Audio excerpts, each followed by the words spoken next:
In today's episode of the Prime People podcast, you are going to meet Paulina Matteson, founding agent of Sirhant in Arizona, and an absolute powerhouse who is killing it on social media. In this episode, you're going to learn how she just sold a $3 million house to a Canadian off a single Instagram video. And she's going to break down all different concepts from work-life balance to how she got into the industry and how getting into the right ecosystem can change everything in your career. She has 4 consecutive years on the Real Producers list and is an absolute killer when it comes to marketing and negotiation. I think you're going to love this episode. Make sure to share it with somebody you think could get some value from it. Hit that subscribe button so you don't miss any future incredible people. Now enjoy the show.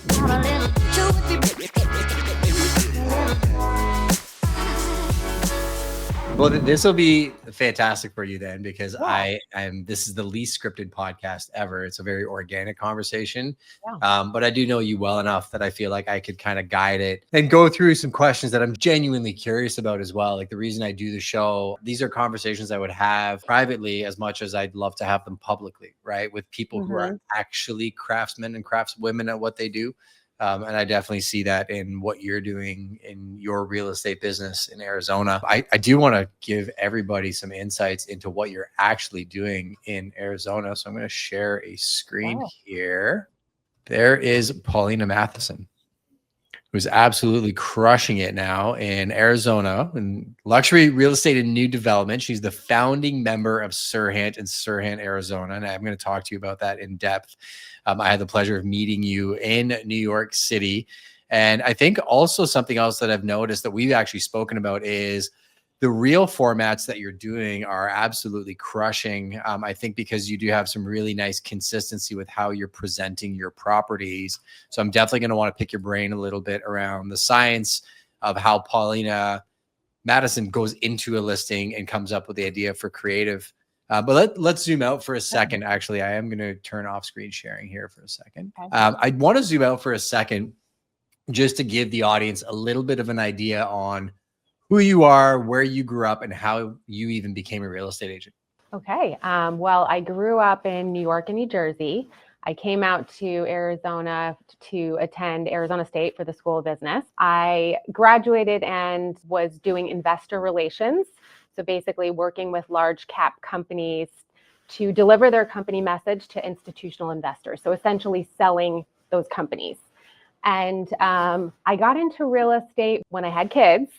I wanted the flexibility that I could, it'd be very flexible. I wouldn't have to travel as much. I was always interested in real estate. And I started to study for that while I was working my corporate job. And then about a year or two started to transition into real estate as I started to figure it out and get some sales. So, and I've been in it for about 10 years now. Now, has it always been in Arizona, or were you doing stuff in New York as well too? No, just Arizona. Okay. I've been in Arizona since 2001. So yeah, I've only done real estate in Arizona. Do you still make it back to New York City aside from when you go to hook up with Sirhant and the whole crew? Yeah. So I'm always, I love to attend all of the Sirhant events. I love to go to Inman. I have family in New York, so I'm there quite a bit. That's amazing. And so everybody knows that's how we actually met. So I was at Sell It 2024. I had the opportunity to speak. I met Paulina actually the night that they had the dinner. It was kind of a closed environment, and met some incredible people in the Sirhant network. And then obviously connected after through social media and through the community. I guess what has Sell It and the community meant for you in terms of your career and how you've grown as an agent? I think it's been a game changer. I got involved with Sell It in November of 22. I took a course online, Sell It like Sirhant. And then after I took that, I realized I just really wanted to attend one of the masterminds. I loved all of the information in the program, found so much value in it, different than other courses. For sure. And I attended the first mastermind at the $250 million listing in Central Park Tower. Yeah. And that day I met, Ryan and so many people. It's before they had opened their offices. And the energy of the people and the forward-thinking Sirhant, I just knew I wanted to be a part of the company. When you're in a room with people that are investing in themselves and you're surrounded by that energy, it's contagious. You just want to be a part of it.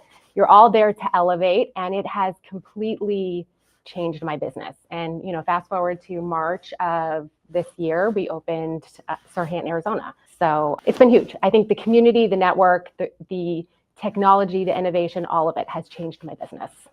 Yeah, well, and I guess too, like I love your perspective on taking a leap on a newer brokerage, but then really what helped push you over that hump? Because obviously the ecosystem itself, like I'm not even part of Sirhan. I own prime real estate up here in Canada, but I feel there's such a synergy because their blue fingerprints are all over what we've done in our brokerage and career. And I think I agree with you a million times over. But what was that kind of deciding factor that really drew you to them early on when you thought, hey, I need to do this in Arizona?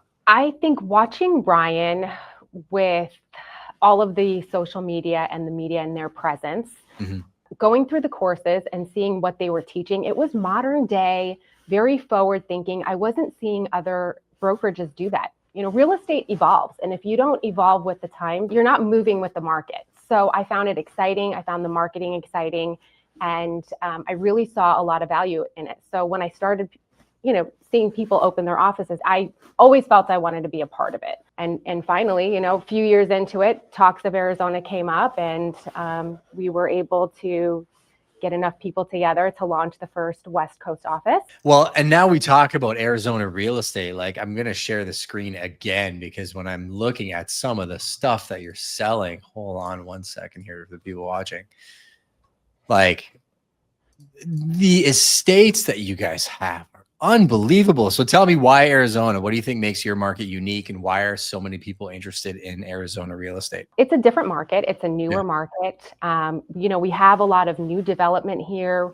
Compared to the East Coast, we have a lot more land. The homes are different. Scottsdale is a huge driver, second homes, the climate here, lower taxes. There's so many great things about Arizona, and it's just been really growing. I mean, some of these areas, are developed, but some of these areas are 50% developed. And then you have builders going in here and commercial going in here, and Arizona is just really booming and a great place to be at this time. What's your average price point in Arizona? Just out of curiosity.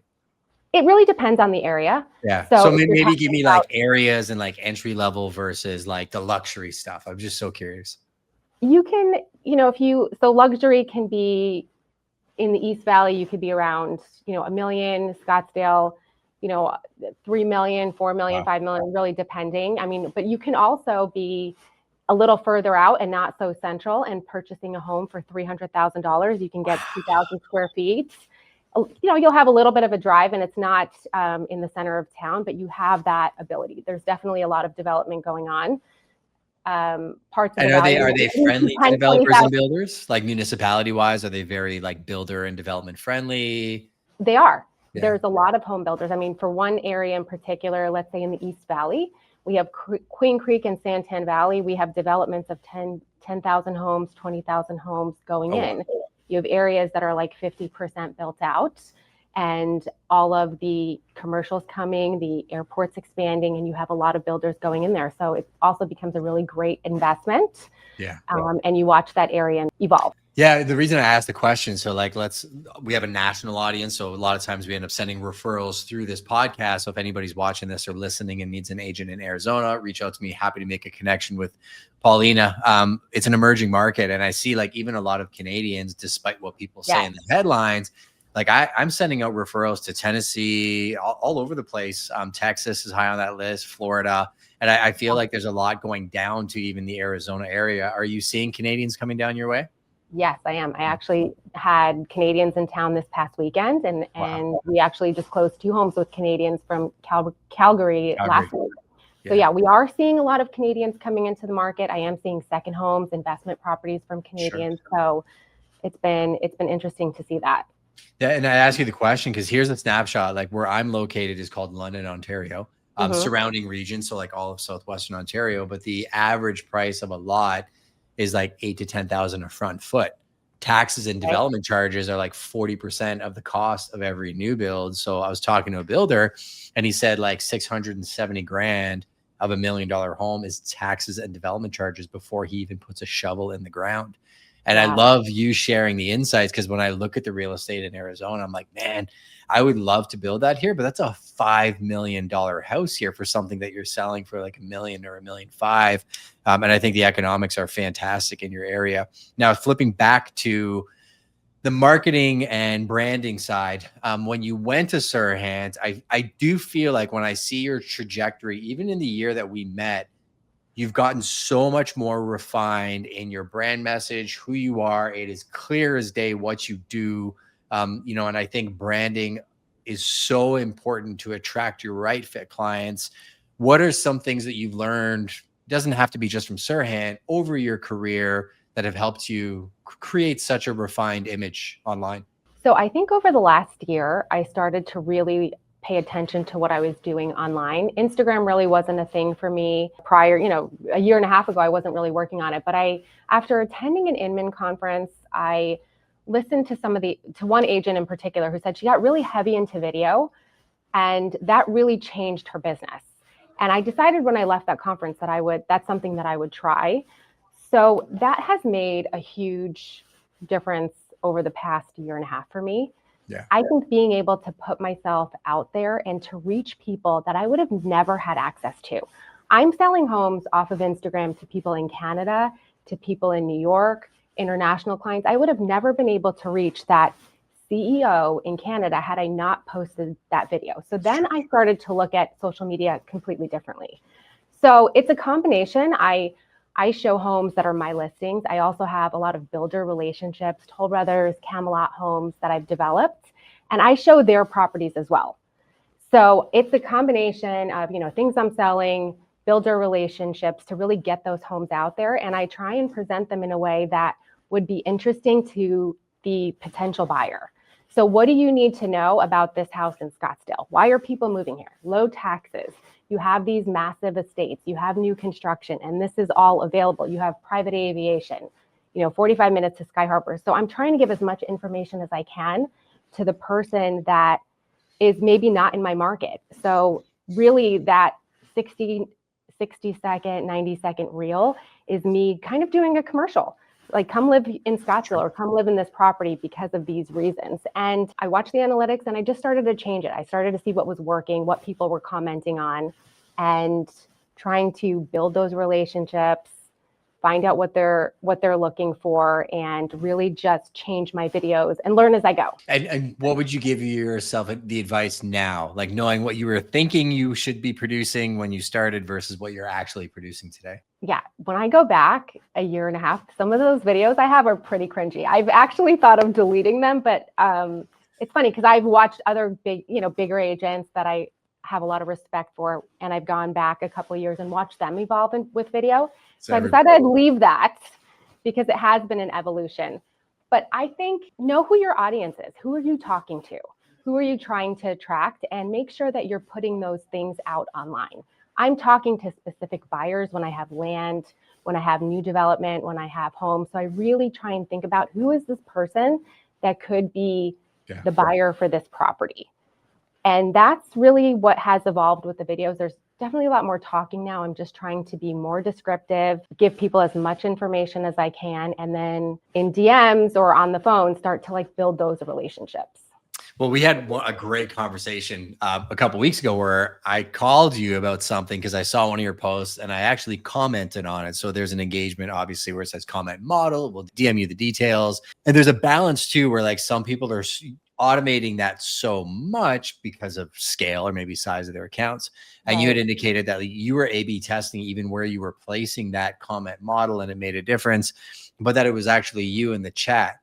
And I know you were like, well, I know I got to add that on, but I was like, no, I actually love the fact that it's actually you in the chat, because I just did a whole training session with my team and we talked about prospecting, cold calling, and I pulled up my Instagram and my DMs and I started showing them conversation I'm having. I'm like, these are human beings. Like, if you can start a conversation with somebody, doesn't matter if you're at a coffee shop, a cold call, or an Instagram DM, there's always a way to encourage relationship through communication. And I think one reason I wanted to have you on the show was seeing how you're doing that online, I think is very effective, but then also seeing how you're actively doing it on the back end from that engagement to conversation, really humanizes you in a world where everybody, I think, hides behind social media and doesn't actually spend much time in conversation, right? Yeah, no, I think absolutely right. I think the most important, it's not just posting the video. The most important thing is being able to start that conversation, whether it starts in the comments or you go over into the DMs. A lot of times I'm like, we'll have a few messages back and forth. And then I say, can I call you? Do you have a few minutes to chat so that I can just have a better understanding of what you're looking for? Maybe I'll know a few properties. And you just start to build that relationship over time. And sometimes it's 6 months later, sometimes it's a year and a half later, but the people start to trust you, and you're delivering value and you have genuine conversations. So I think that's where I really start to see the conversions. I had to look to the side and close the screen because I was getting pinged on messages because I had Instagram open because of that exact fact, right? Like, I think that piece is so key, what you just said. And actually, I want to highlight something that you kind of glossed over is you start the conversation, you ask them what they're looking for, and you might have some information for them that they need that they didn't know you had. And I think this is another thing. There's a lot of agents that want to be influencers more than they want to be agents. And I don't really like having those people on my show. I like having people that I felt if I was like, hey, I need to set up a compound in Arizona, I would just text Paulina, and she probably knows a whole bunch of sites that could work that aren't even listed on MLS or is so dialed into the market. If I was like, man, I need 5 to 10 acres, I got to build a 6,000 square foot barn dominium style property, you would probably know quite a few people who could execute that for me. And you're going to save me so much time and money. How do you go about getting that information on your day-to-day? Obviously, you're creating incredible marketing materials, but let's lean in a little bit into like, how do you look at your marketplace? Where do you find out that information that is so valuable to the people who you're engaging with? I really try and pay attention to what's going on in the market. Also, I think it's very important to know the inventory, not just what's getting listed on the MLS. All of the relationships that I have with builders, developers, it's really nice to know what's coming. So you're building this. When is the CFO on this property? Because it's not going to be listed. So there's a lot of inventory just from having relationships that I know is coming. And to be like, for instance, the last home I sold, it's one of those last videos that I posted, that was never even listed.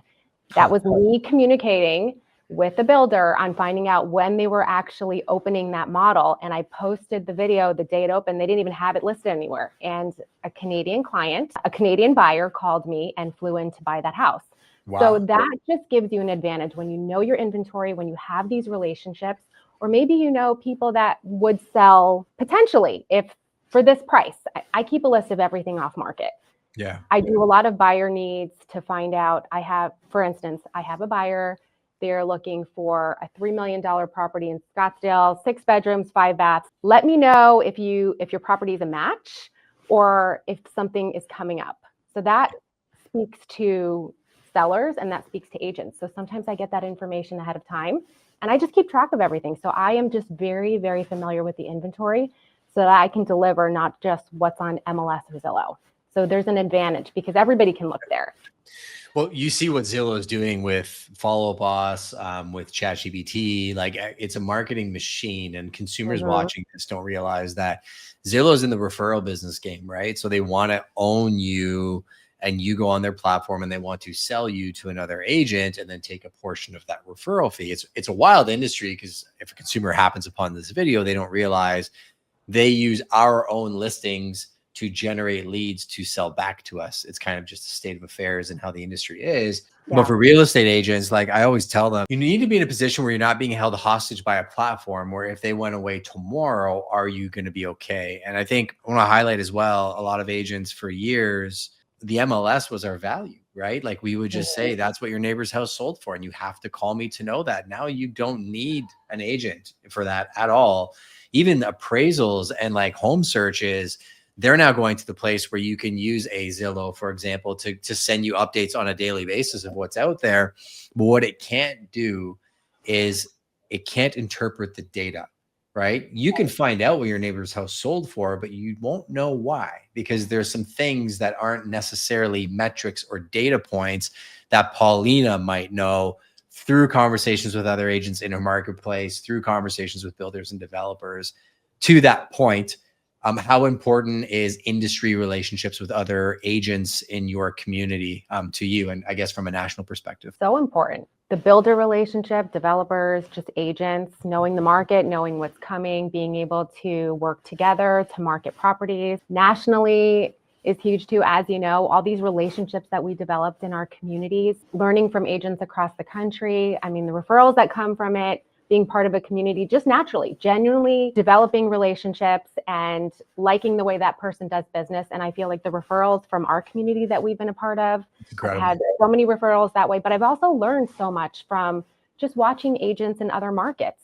We have what's working for you. Let me try that. It's been so great sharing all that information. And I feel like by sharing that, we've all elevated our business, not only helped ourselves, but we help our clients. Yeah. So it's huge, I think, to have the relationships are just such a big part of this business. Yeah. And zooming back out to Sell It 2024, there's two types of people that I met at that event. There's some people that just wanted to get next to Ryan Surin and take the photo for the photo op. And I've been part of the community for a while where I've always tell people, like, as great of a guy as he is and as famous as he is, the most value you're going to get are from everybody else in the community, all the people on staff. Like, there's so many. I've learned something new every single day in that community. And I'll still try and pop in, whether it's Dan McKinnon, Ryan Coyne, Kat, you. Like, I look for inspiration in my ecosystem. And I always feel like I'm just getting started.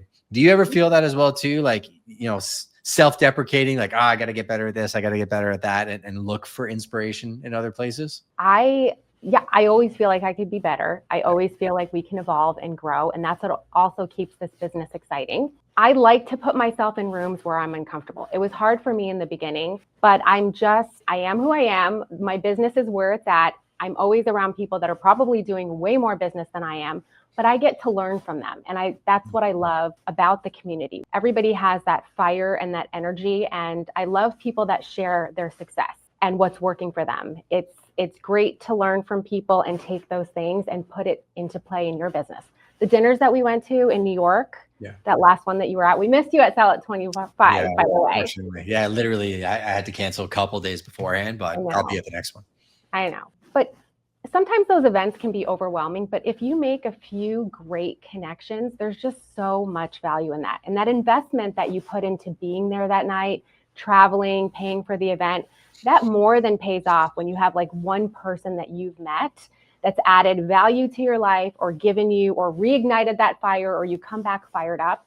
That's why I think it's so important to invest in the business and just keep that forward-thinking growth mindset. And I think it just elevates you in every way. Yeah, they hold you accountable as well too. I was going to ask a question, which maybe we'll do in a minute here, about the haters with all your success you've had online. But first, because we're in like October, business planning season, what do you do to kind of recalibrate for next year? Are you in business planning, or what does your process look like for prepping for next year on things that you want to change, new processes, so on and so forth? I track my business monthly. I follow up forever, like Ryan Surin says. Follow-ups are huge. Sometimes a text. I mean, these are follow-ups that could be 2 years in the making, and then all of a sudden people are ready. So I definitely track my business on a monthly basis. I look at what's working over the year and see where I should be putting my marketing dollars or where I should be investing in the business. And at this point in time, looking over this year, video has been absolutely huge for me. Sure. I've never seen returns like I do. This month alone was $15 million in sales just off of Instagram video, which is a record for me, pulling off of social media. And so I look at what's working for this year. I think as I get busier, I'm looking to be a little bit more systematic and probably add a person or two to my team. I feel like that's where I have a full-time assistant, but I think that adding a couple of people to my team is what I'm looking for 2026. And just really evaluating the business, seeing where I want to be with sales for the next year and how I'm going to get there, breaking it down by month and what that looks like. Smart way to look at it. And I think you can adjust based on market dynamics. And again, what's working or what's not working, doubling down on it. If you did 15 million in sales last month off videos, so then you want to put the money back in there. Obviously it's working. Yeah. The tricky part is in this business, you always feel like, oh, I need to do YouTube now. I got to do newsletters. I got to do this. I got to do that. It's so hard to stay focused, right? It is. And I think it's overwhelming because there are so many things that work for different people. And I think find one or two things that you feel like you're getting a return from and double down on those. And for me, it's clearly been video. Initially, it was an experiment. And now I'm like, okay, well, this is where the money, I should be putting more money and investing in my business because there is such a great return. Same thing. It's like some people do it off YouTube. Some people have a ton of success with the newsletters. That's a great one too. But just really tracking what's working so that you can spend more time doing those things.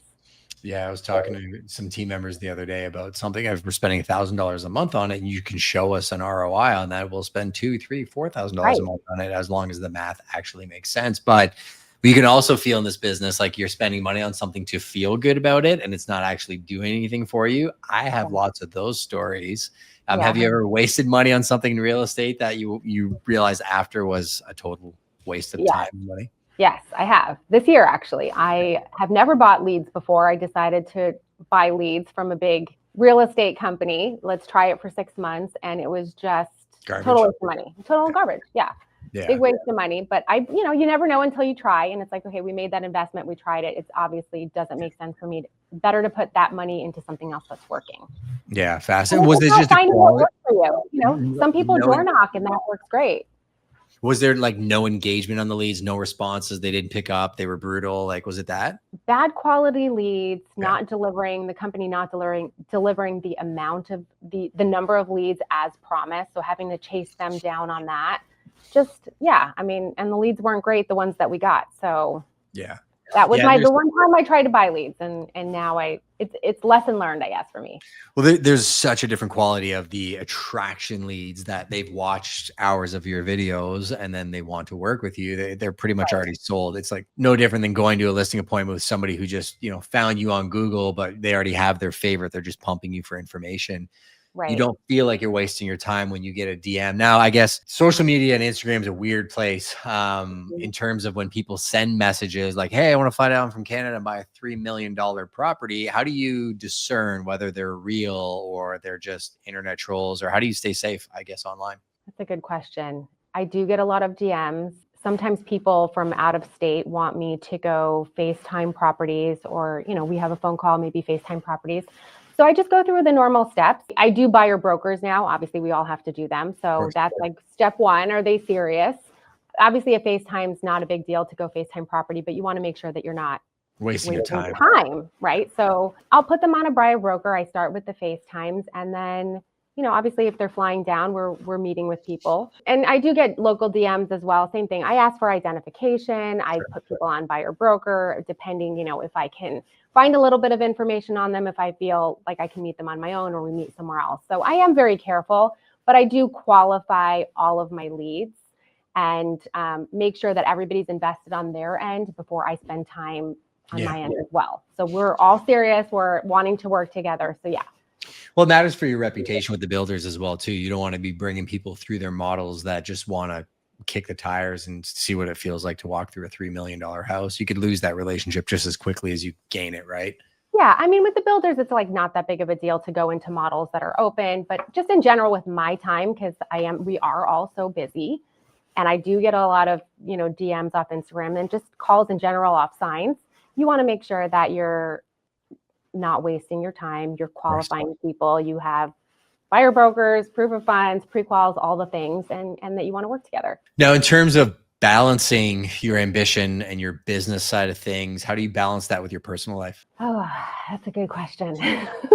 I saw a great podcast with Gwyneth Paltrow and Emma Greed. I think that's how you say her name, from the founder of Skims. And she said, I do all the things. I wake up at 5 o'clock in the morning. I work out. I meditate.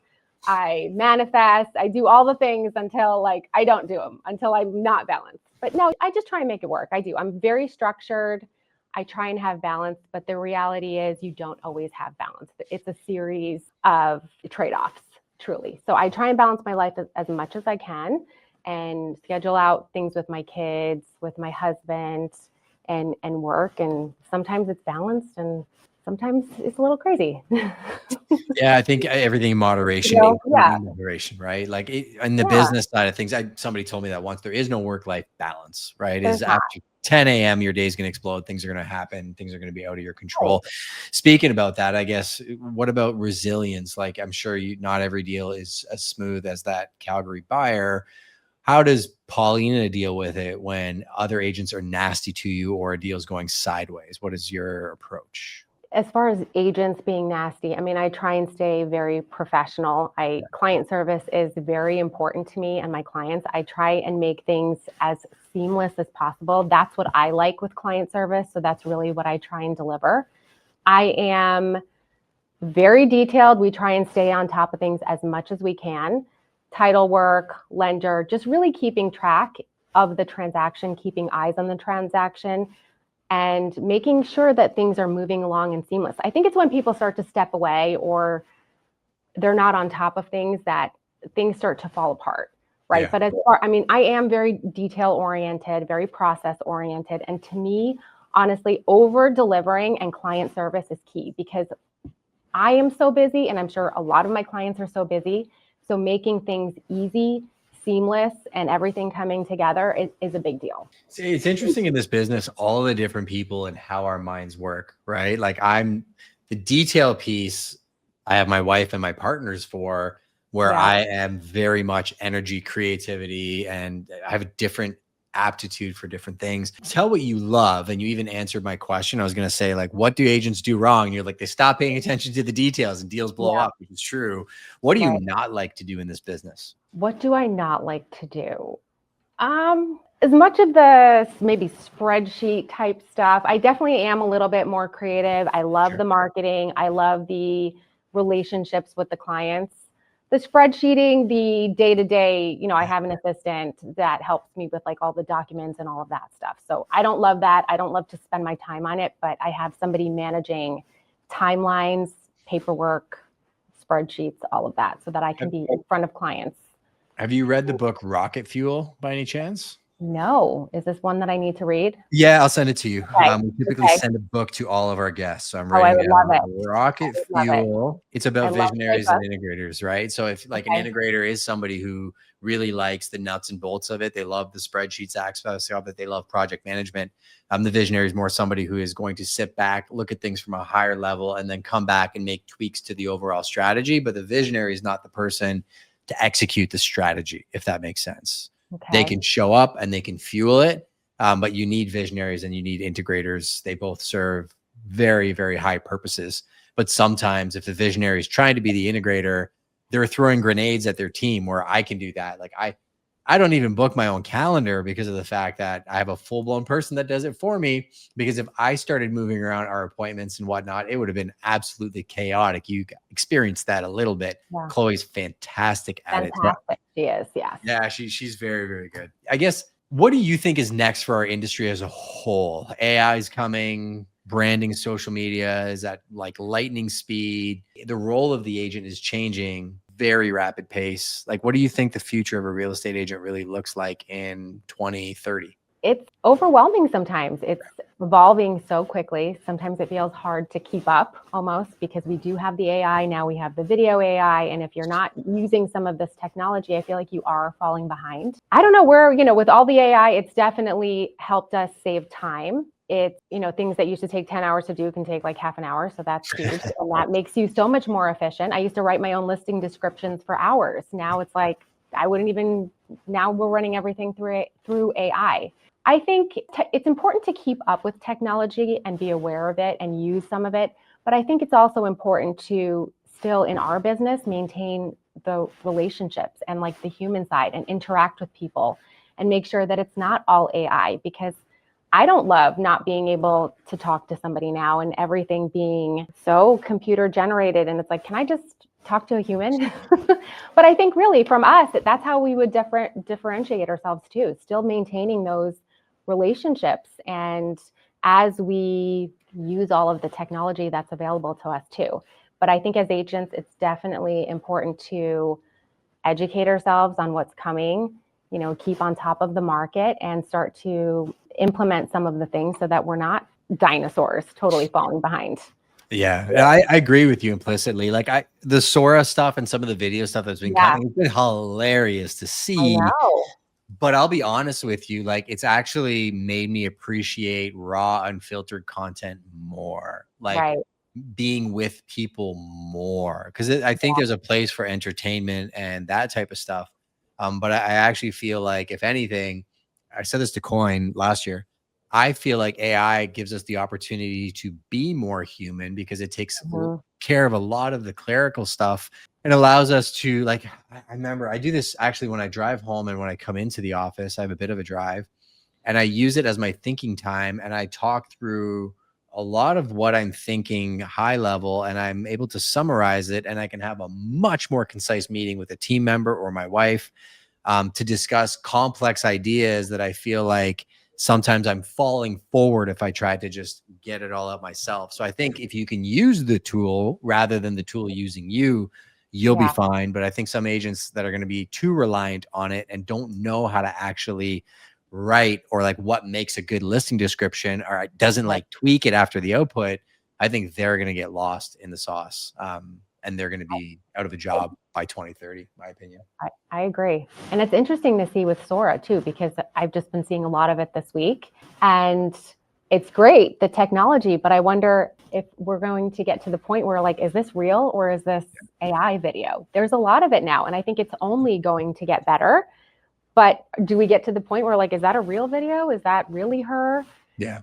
Well, So, I've been seeing them over and over, and they drive me nuts. Like, you can yeah, tell when it's AI, and I'm like, oh, like, and I right. almost lose trust in whoever's posting it. Where, like, I'm starting to look at going back and watching like old school movies that are just really good stories.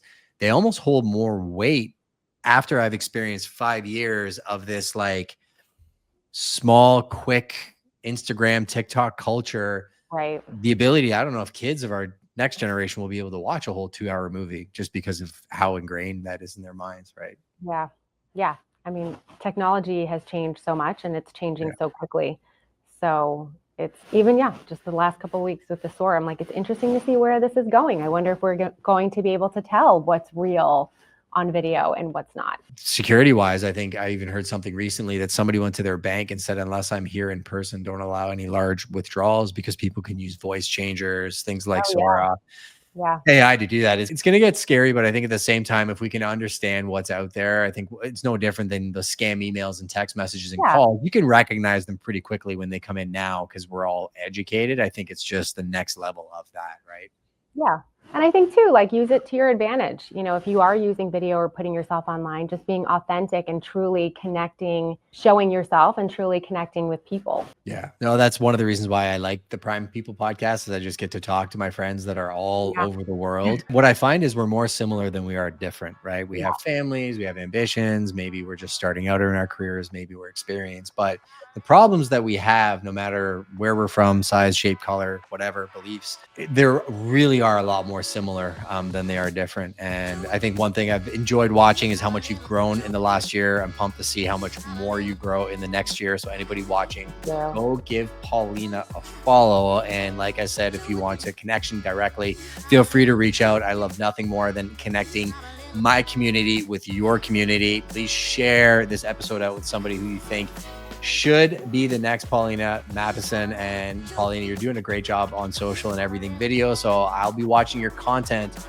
to get some inspiration for my next couple reels for sure. Thank you so much. And thank you for having me on your amazing podcast. It's been great. I'm glad we had a chance to connect. And I'll definitely see you in the Sell It community. Thanks again for coming on the Prime People podcast, and I'll catch you on the next one. All right. Thank you.